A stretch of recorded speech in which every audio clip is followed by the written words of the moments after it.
Hello, dear students. I am Dr. Samir Rastogi, Vice Principal, Metro College of Health Science Research. In this video, we will discuss about the syllabus and ordinance of B.Pharm first semester as per Pharmacy Council of India.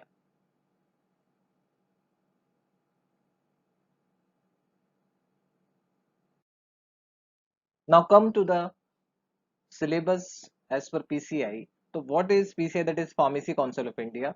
Student आपका जैसे B form जो course है जो start होने जा रहा है तो आपको बहुत जानना जरूरी है क्योंकि आप लोग स्टार्ट करने जा रहे हैं, आपको पता ही नहीं है कि क्या क्या पढ़ना है, हमें कैसे पढ़ना है, क्या क्या हमारे सब्जेक्ट्स रहेंगे।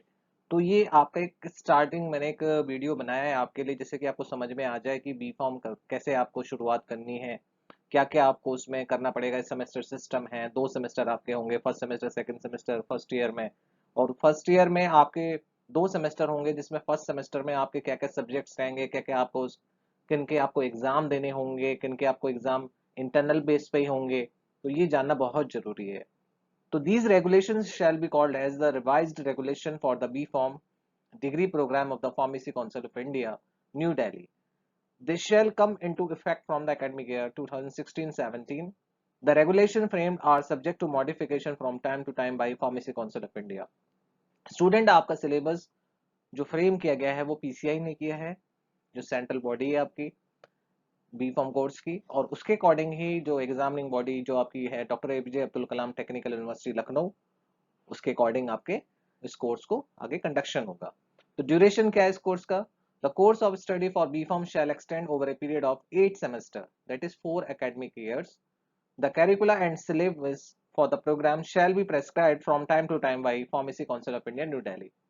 तो आपका जो सिलेबस है और जो कैरिकुलम है, जैसे जैसे आपको आगे अपना कोर्स स्टडी करना है, क्या आपके इस कोर्स स्टडी के दौरान में आपका क्या इंटरनल रहेगा, क्या क्या एग्जाम देने होंगे, जो भी कैरिकुलम होगा वो Pharmacy Council of India time to time prescribe करती है, रिवाइज करती है। तो उसका ड्यूरेशन बी फॉर्म का कितना रहेगा? 4 इयर्स। इसमें आपके 8 सेमेस्टर्स होंगे, मतलब एक साल में 2 semester. Next medium of instruction and examination, तो जो मीडियम रहेगा इंस्ट्रक्शंस एग्जामिनेशन वो इंग्लिश में ही होंगे, ठीक है। और working days in each semester shell consist of not less than 100 working days. तो आप समझ सकते हैं कि हमारे एक मंथ में कम से कम वर्किंग डेज जो रहते हैं 20 से 22 रहते हैं, ठीक है। तो हमें टोटल 100 या फिर 90 डेज हमें कंप्लीट करने होंगे। Now the attendance and progress. तो ये बहुत इंपॉर्टेंट है आपके लिए कि a candidate is required to put in at least 80% attendance in individual courses considering theory and practical separately. The candidate shall complete the prescribed course satisfactorily to be eligible to appear for the respective examination. तो आपको 80% attendance maintain करनी है as per PCI. तो आप समझ लीजिए कि आपकी अटेंडेंस शॉर्ट रहती है तो फिर क्या क्या पेनल्टीज या फिर क्या क्या आपको करना पड़ेगा। Now the academic work, a regular record of attendance both in theory and practical shall be maintained by the teaching staff of respective courses. तो जो आपका एकेडमिक वर्क रहेगा, जो भी अटेंडेंस है और आपका जो भी एकेडमिक रिकॉर्ड होगा वो थ्योरी और प्रैक्टिकल का जो आपके सब्जेक्ट टीचर होगा वो मेंटेन करेगा। Now the course of study for B.Pharm shall include semester wise theory and practical as per given table. तो हम लोग अब 1 by 1 डिस्कस करेंगे कि क्या क्या आपके थ्योरी और प्रैक्टिकल्स रहेंगे फर्स्ट सेमेस्टर के लिए। इसमें इस वीडियो मैंने आपका सिर्फ एक फर्स्ट सेमेस्टर का ही डिस्कस किया है क्योंकि आपका वो ओरिएंटेशन पार्ट है। Now the evaluation scheme of first semester. जैसे कि हम स्क्रीन पे देख रहे हैं कि हमारे जो सब्जेक्ट्स हैं, जैसे कि आपका सबसे पहला वाला सब्जेक्ट है BP101T, that is human anatomy and physiology theory, जिसका आपका इंटरनल भी होगा और एक्सटर्नल भी होगा। इंटरनल आपका 25 मार्क्स का होगा ओवरऑल, और उसके बाद 75 का आपका मेन एग्जाम होगा, तो टोटल मिला के 100। इसी तरीके से BP102T जो pharmaceutical analysis the important subject theory, वो भी सेम इसी पैटर्न पर होगा। इसका इंटरनल 25 मार्क का होगा और 100 मार्क्स का आपका होगा थ्योरी। तो टोटल आपका हो गया, सॉरी, 25 और 75, तो वो गया आपका 100 मार्क्स का। नेक्स्ट इज 103T जिसमें फार्मास्यूटिक्स फर्स्ट, तो वो भी same 25 internal and 75 external, total is 100। Next is BP104T pharmaceutical inorganic chemistry theory. तो 25 मार्क्स का इंटरनल होगा और 75 का एक्सटर्नल जो मेन एग्जाम होगा आपका, और टोटल होगा 100 का। Now come to the next subject is BP 105T, that is communication skill. ये आपके लिए बहुत इंपॉर्टेंट रहता है कि इंग्लिश आपको आनी चाहिए, क्या क्या आपको आपकी क्वालिफिकेशंस के according. BP 105T communication skill theory, तो ये सिर्फ आपका इंटरनल असेसमेंट रहेगा, जिसका कोई एक्सटर्नल एग्जाम नहीं होगा। तो इसमें घबराने की जरूरत नहीं है कि आपको कम्युनिकेशन स्किल का सिर्फ थ्योरी पार्ट आपका इंटरनल बेसिस पे ही होगा, मतलब कॉलेज में इंटरनल आपके एग्जाम होंगे। तो 30 और 20 का रहेगा, तो टोटल 50 का इसका मार्क्स जाएगा। उसके बाद आपका जो सब्जेक्ट है बहुत इंपॉर्टेंट, वो है बीपी 106 आरबीटी और बीपी 106 आरएमटी। तो जो स्टूडेंट्स 12th में बायोलॉजी स्ट्रीम से हैं, फिजिक्स केमिस्ट्री बायोलॉजी, तो उनको मैथमेटिक्स पढ़नी होगी, और जो मैथमेटिक्स के स्टूडेंट है उनको बायोलॉजी पढ़नी होगी। तो ऐसे बच्चों का भी इंटरनल असेसमेंट ही होगा, तो उनको घबराने की जरूरत नहीं है कि उनके इंटरनल मार्क्स ये इंटरनल एग्जाम्स होंगे। तो बीपी 106 आरबीटी और BP 106 RMT, that is remedial biology और मैथमेटिक्स। स्टूडेंट्स आपको घबराने की जरूरत नहीं है, बायोलॉजी और मैथमेटिक्स का भी एग्जाम आपका इंटरनल बेसिस पे ही होगा, मतलब इंटरनल एग्जाम होंगे, तो मेन एग्जाम नहीं देने होंगे, तो इसमें भी घबराने की जरूरत नहीं है। Now the next is BP 107P, 108P, 109P, 110P और बीपी 11P और बीपी 112 RBP। तो इन सबके प्रैक्टिकल एग्जाम होंगे। ये जो प्रैक्टिकल्स हैं ये आपके इंटरनल, उसके फिर जो मेन सब्जेक्ट हैं आपके human anatomy and physiology practicals, pharmaceutical analysis practical, pharmaceutics practicals और pharmaceutical and organic chemistry practical. तो ये जो आपके चार मेन थ्योरी हैं, इनके थ्योरी मेन एग्जाम भी होंगे और इनके प्रैक्टिकल्स भी होंगे, जिसका एक एक्सटर्नल एग्जामिनर आएगा। ठीक है। तो कोर्स ऑफ स्टडी और बी फॉर्म फर्स्ट सेमेस्टर का इस तरीके से रहेगा, जैसे मैंने अभी डिस्कस किया। बीपी 101T HEP, जिसको हम बोलते हैं human anatomy and physiology theory. BP 102T, that is pharmaceutical analysis theory. BP 103T pharmaceutics one theory. BP 104T pharmaceutical and organic chemistry theory. तो ये चार मेन इंपॉर्टेंट आपके सब्जेक्ट हैं जिन पे आपको अच्छे से ध्यान देना है, क्योंकि इसका मेन एग्जाम होगा। बाकी का 105T कम्युनिकेशन स्किल, इसका सिर्फ इंटरनल होगा। और रेमेडियल बायोलॉजी, जो बच्चे मैथ्स से हैं उनको बायोलॉजी पढ़नी होगी, और जो बायोलॉजी वाले हैं उनको मैथ्स पढ़नी होगी, सिर्फ इंटरनल होगा। तो घबराने की जरूरत नहीं है कि मेन एग्जाम में आपको मैथमेटिक्स या बायोलॉजी का एग्जाम देना है। बाकी के ये सारे प्रैक्टिकल्स हैं आपके, जो आपको एग्जामिनर आएगा वो दे, आपको उसको परफॉर्म करना है, और प्रैक्टिकल आपका उसके बेसिस पे आपके मार्क्स मिलेंगे।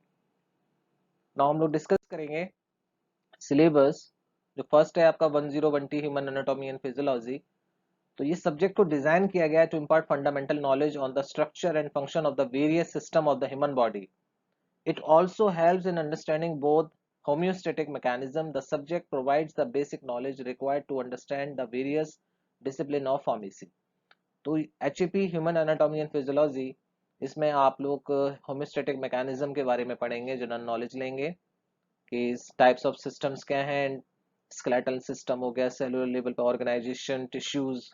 ठीक है। तो इसमें भी आपके जो डिवाइड किया गया 5 यूनिट्स हैं, unit 1, unit 2, unit 3, unit 4।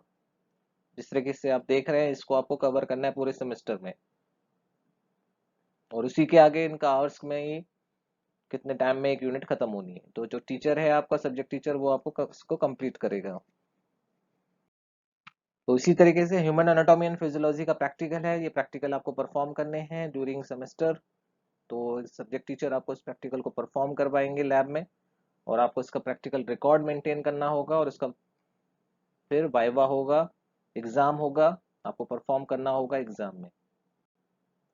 Next subject है आपका बीपी 102T फार्मास्यूटिकल एनालिसिस। तो इसका क्या है, this course deals with the fundamental of analytical chemistry and principle of electrochemical analysis of drug. तो नाम से ही पता लग रहा है फार्मास्यूटिकल एनालिसिस, मतलब ये है कि जो भी मैन्युफैक्चरिंग ड्रग्स हैं उनकी एनालिसिस की जाती है कि वो ठीक है या नहीं। तो जो भी आपकी मैन्युफैक्चरिंग डिफेक्ट्स हैं या मैन्युफैक्चरिंग कहीं प्रॉब्लम हुई है, तो उसको एनालाइज करते हैं। तो इसके भी 5 यूनिट हैं। तो फर्स्ट यूनिट में ये है आपका, जिसको 10 घंटे में खत्म करना है, मतलब 10 लेक्चर्स में यूनिट 2 को भी आपको 10 घंटे में खत्म करना है। उसके बाद unit 2, unit 3, unit 4 and unit 5। इसी तरीके से आपका ये फार्मास्यूटिकल एनालिसिस का सिलेबस कवर होगा जो पूरे सेमेस्टर में पढ़ाया जाएगा। इसी तरीके से इसके फार्मास्यूटिकल एनालिसिस के प्रैक्टिकल होंगे जिसका कोड है BP108P। तो BP फॉर बी फार्मा, और ये सब्जेक्ट कोड है फर्स्ट सेमेस्टर और 8 नंबर दिया गया है इस फार्मास्यूटिकल एनालिसिस प्रैक्टिकल्स को। तो उसको भी आपको ये प्रैक्टिकल्स परफॉर्म करने होंगे ड्यूरिंग सेमेस्टर। तो टीचर जो होगा, सब्जेक्ट टीचर, ये प्रैक्टिकल परफॉर्म कराएगा आपको, और आप इस प्रैक्टिकल्स को देखेंगे और समझेंगे और सीखेंगे। Now the next subject is 103T, pharmaceutics first. तो फार्मास्यूटिक्स फर्स्ट मतलब फार्मास्यूटिक्स वर्ड आपने पहली बार सुन रहे हैं, तो ये वर्ड का क्या मतलब है, ये सारी चीजें आपकी जब सब्जेक्ट टीचर डिस्कस करेगा, कौन कौन सी फॉर्मुलेशंस होती हैं, डोजेस फॉर्म होती हैं, इसमें स्टडी की जाती है, उनके प्रैक्टिकल्स किए जाते हैं। एक्चुअली में फार्मेसी का ओरिजिन कैसे हुआ, ये फार्मेसी के बारे में बताएगा, उसकी हिस्ट्री को बताएगा, कैसे डोज कैलकुलेट की जाती है, वो सारी चीजें इसी में आती हैं। तो इसी में भी आपकी 5 यूनिट है, तो यूनिट 1, यूनिट 2। तो यूनिट 1 को आपको 10 घंटे में खत्म करना है, यूनिट 2 को आपको भी 10 घंटे में खत्म करना है। इसी तरीके से यूनिट 3, यूनिट 5 एंड यूनिट 5। तो हर सब्जेक्ट में 5-5 यूनिट दी गई हैं। और इसी तरीके से इनके प्रैक्टिकल्स हैं, जैसे कि syrups, elixirs, linctuses, solution, suspension, emulsion. तो ये आप जब जाने पढ़ेंगे तब समझ में आएगा आपको कि क्या क्या हमारे फॉर्मुलेशंस हैं, कौन कौन से मेडिसिन किस किस फॉर्म में आती हैं। Next is BP104T, pharmaceutical inorganic chemistry.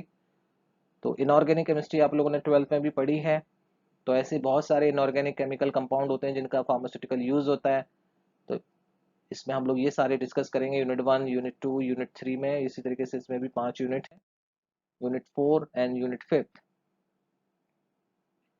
इसके बाद इसके प्रैक्टिकल्स हैं, इसमें प्रैक्टिकल्स हमें परफॉर्म करने हैं इस सेमेस्टर में। ठीक है। इसके बाद नेक्स्ट कम्युनिकेशन स्किल। तो communication skills will prepare this course will prepare the young pharmacy student to interact effectively with doctors, nurse, dentist, physiotherapist, and other health workers. At the end of this course, the student will get the soft skills set to work cohesively with the team as a team player and will add value to the pharmaceutical business. ठीक है। तो communication skills में आपकी skills को देखते हुए आपके skills को डेवलप करना है, कैसे आपको इंटरेक्ट करना है हेल्थ वर्कर से। तो इसमें भी आपकी 5 यूनिट है, बट आपको इसमें एक अच्छा है कि आपका इसमें मेन एग्जाम जो एक्सटर्नल होगा वो नहीं होता है, बट आपका इंटरनल होगा, तो वो कॉलेज लेवल पे ही हो जाता है। इसमें भी आपकी 5th यूनिट है, 5 यूनिट है, इसमें भी आपको खत्म करना है, कैसे कैसे हमें इंग्लिश में पढ़ना है, कैसे हमें इंटरव्यू देना होता है, कैसे हमें इंग्लिश लिखनी होती है, उसमें पढ़ना होता है। इसके बाद इसमें भी कुछ प्रैक्टिकल्स हैं, प्रोजेक्ट रहेगा आपका असाइनमेंट बेसिस पे, वो आपको प्रिपेयर करना है। Next is remedial biology. अब जो स्टूडेंट मैथ्स से हैं वो लोग बायोलॉजी का पढ़ेंगे। तो बायोलॉजी भी जानना जरूरी है, क्योंकि आप मेडिसिन के बारे में पढ़ रहे हैं, तो मेडिसिन हमारी बॉडी में जाती है तो क्या क्या सिस्टम्स रहते हैं, तो थोड़ा सा आपको सरफेस नॉलेज लेनी होगी। तो ये भी इंटरनल असेसमेंट बेसिस पे ही आपका होगा। इसी तरीके से इसमें भी 5 है, उसको भी हमें खत्म करना होगा। इसके अलावा नेक्स्ट है आपका रिमेडियल बायोलॉजी के प्रैक्टिकल्स, वो प्रैक्टिकल्स भी परफॉर्म करने हैं जो आपकी लैब में परफॉर्म करेगा teacher. Now the next subject is last subject is remedial mathematics. तो जो बच्चे बायोलॉजी बैकग्राउंड से हैं उनको मैथमेटिक्स पढ़नी है, और आप सोच रहे होंगे मैथमेटिक्स क्यों पढ़ाई जा रही है, क्योंकि हमें बहुत सारी मैथमेटिक्स अप्लाई करनी पड़ती है फॉर्मुलेशंस में, डोज कैलकुलेशन में। तो आपको मैथमेटिक्स आनी चाहिए, कैसे हमें डोज सेलेक्ट करनी है, कैसे हमें फॉर्मूला जनरेट करना है मैन्युफैक्चरिंग में। तो इसमें भी 5 यूनिट्स हैं जो आपको एक सब्जेक्ट टीचर मैथमेटिक्स का पढ़ाएगा, यूनिट 3, यूनिट 4, यूनिट 5। ठीक है। तो इसमें घबराने की जरूरत नहीं है, क्योंकि ये आपका इंटरनल असेसमेंट में है कि बहुत से बच्चे घबरा जाए कि हमें मैथमेटिक्स में फेल हो जाएंगे कि मेन एग्जाम में, तो आपका मेन एग्जाम इसका नहीं होता है। ठीक है। Thank you.